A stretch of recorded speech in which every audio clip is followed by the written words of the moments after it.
Ladies and gentlemen, welcome to Lot Insight. My name is Gavin and you're listening to Listen with Gavin. The show delves into all aspects of property. And today let's discuss what name you should be purchasing your property. I know you're probably saying, obviously in my name, Gavin, but I bet you didn't know you have many options when it comes to deciding the entity that should own your new property. So let's dive into all your options. Most property buyers, even seasoned investors, default to simply buying the property in their own name. But this is not always the best and most financially savvy choice. The legally recognized owner of the residential property can be a personal name or two or more people, a company, a trust, or a self-managed super fund even. First off, there is no one approach that will fit everyone. Deciding this comes down to everyone's own individual circumstances and goals. There are plenty of factors that come into ownership structure, including simplicity, asset protection, tax benefits, financing, estate planning, future wealth, or business growth. With all these factors that one needs to consider, I bet you can see how this would quickly become a difficult and complicated decision to make. While it is possible to change the ownership structure later, this can be costly and usually triggers the payment of stamp duty and capital gains tax. That's why it is important to decide on the most suitable form of ownership upfront and to consult your financial advisor. Personal name, company trust, and self-managed super fund are the most common structures used. So let's go through what they are and what they can or can't do for you. Number one, personal name. Most residential property owners appear on the title with their own name, occasionally in conjunction with a partner.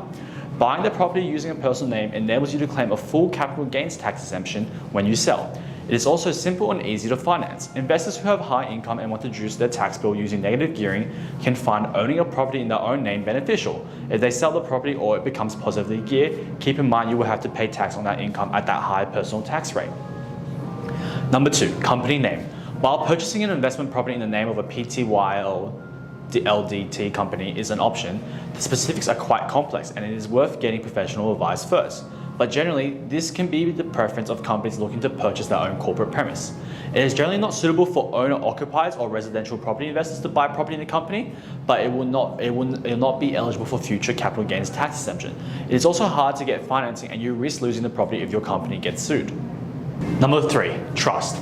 Buying a property through a trust is an increasingly common ownership structure for residential property investors. For multiple reasons, it offers tax benefits, provides asset protection, and can be a smart way of estate planning, just to name a few.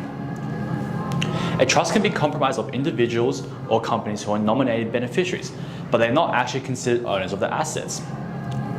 Many investors do this as a form of asset protection, as if litigation occurs against one of the beneficiaries of the trust, the assets of the trust are not at risk. Owning a property through a trust can reduce the amount of tax you must pay on the profits. You can choose how to divide the profits between the beneficiaries, and if you distribute them according to those with the lowest marginal tax rate, it can work in your favor and lower your taxable income. On the other hand, a trust only distributes profits, not losses. That means the negative gearing cannot be used to lower your taxes. You will have to wait until the property becomes positively geared or is sold. A trust is most viable when you are looking to hold a property long term. There are a number of different types of trusts, so it's important to speak to your accountant to determine the best fit for your situation. Number four, self-managed super funds. Owning an investment property through a self-managed super fund is often a good choice for those who have already accrued a considerable amount of super. Purchasing an investment property with an SMSF can be more difficult and more costly than purchasing an individual.